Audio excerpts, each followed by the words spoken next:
When I was in Canada working for a music shop, I became interested in Japanese food because at that time there was many Japanese restaurants in Toronto where I was living. So I became interested in Japanese culture, starting with the food. I think it was okonomiyaki was the first step, I can't remember. When I saw prints on the wall in a Japanese restaurant, they looked kind of interesting, but I'm not an artist, it wasn't anything really interesting for me. But then one day, in a very small gallery in Toronto, I saw a very small exhibition of prints. It's a tiny gallery, one small room. And that man had the prints on the wall illuminated in such a way that they just looked beautiful and tasty. It's difficult for me to explain in words, but we usually think of Japanese prints as being pictures, flat pictures. They're actually not, because the washi paper is thick and fluffy. Japanese prints have good three-dimensional texture and feeling and warmth. And they were displayed in a way in that gallery that produced this warmth and this energy. I saw them there and thought, not that I'm going to be a woodblock printmaker, but I'd like to try making some of those. And that's where it all started. Our particular aim, we're trying to revive it by using modern imagery. So far we've been successful, and if we can continue that, find some new artists perhaps to help widen the base even more, then there's no reason why we can't really turn it into a going concern and make it a bit more of a living art instead of a protected, preserved, 100-year-old art that it sort of is right now. We want as much as possible to bring it back to life in the living sense. You know. Woodblock printmaking in the traditional method is actually an extremely efficient process. You know, people tend to look at me working and think, oh my God, that's so slow. How can he, spend so much time doing this? But it's the preparation that takes a long time. Preparing the design, carving a set of blocks, doing some proofing. That takes a long time at all.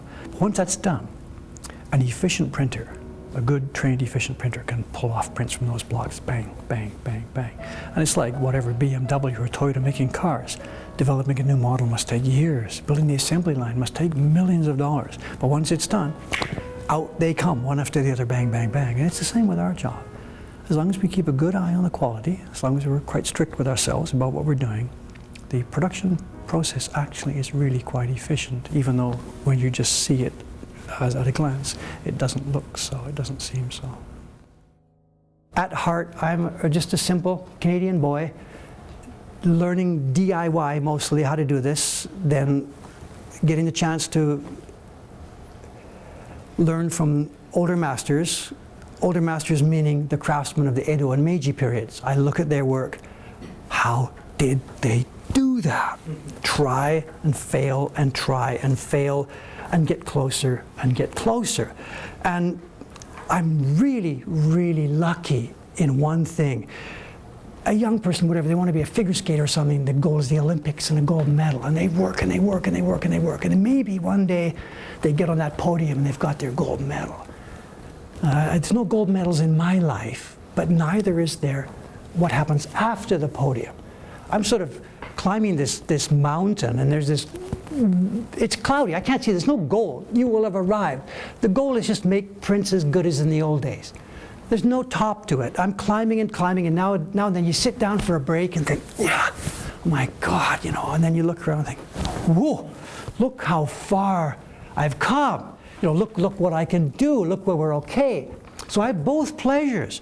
I have the wonderful pleasure of making beautiful stuff that people love and that people admire, and yet I still have that pleasure of, hey, I've got lots more still to do.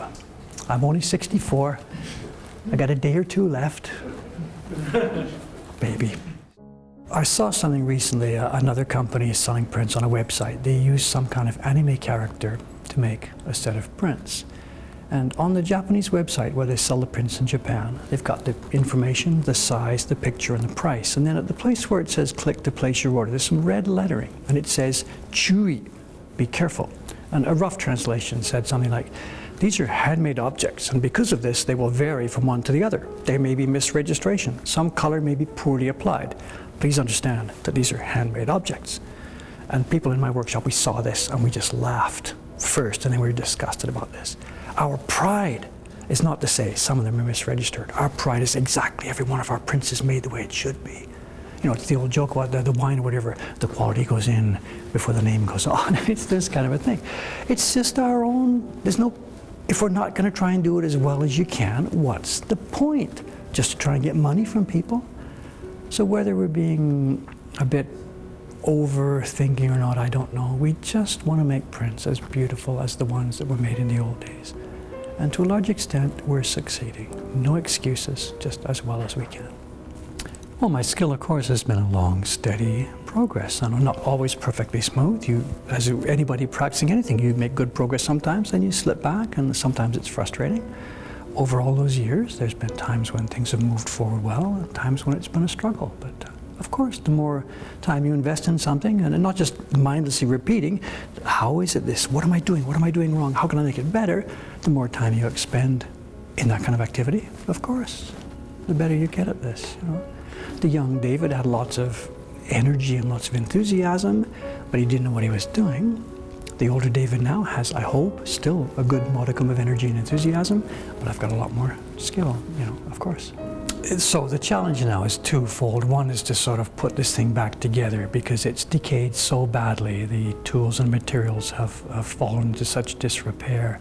The supply chains are broken. So the single challenge is if we can get enough interest in what we're trying to do from the world out there, then that will hopefully provide enough turnover of business to let us rebuild that supply chain. That's the sort of wider thing that I'd like to do. And the more personal goal still is that I'm making prints that are very beautiful, but there's no peak to that mountain. There's always another challenge after the next one. So I'm having a lot of fun. We're building something beautifully. Things are coming together very well. I've got tons of young people who want to come and join and do what we're doing. I need a good manager because I can't manage things myself much more. I'm not a good manager myself. But yeah, just the path we're on now, I'm very, very happy with it, very satisfied with it. Just give me another good 30 years or so and we can maybe get this thing over the hump to a place where it can fly by itself.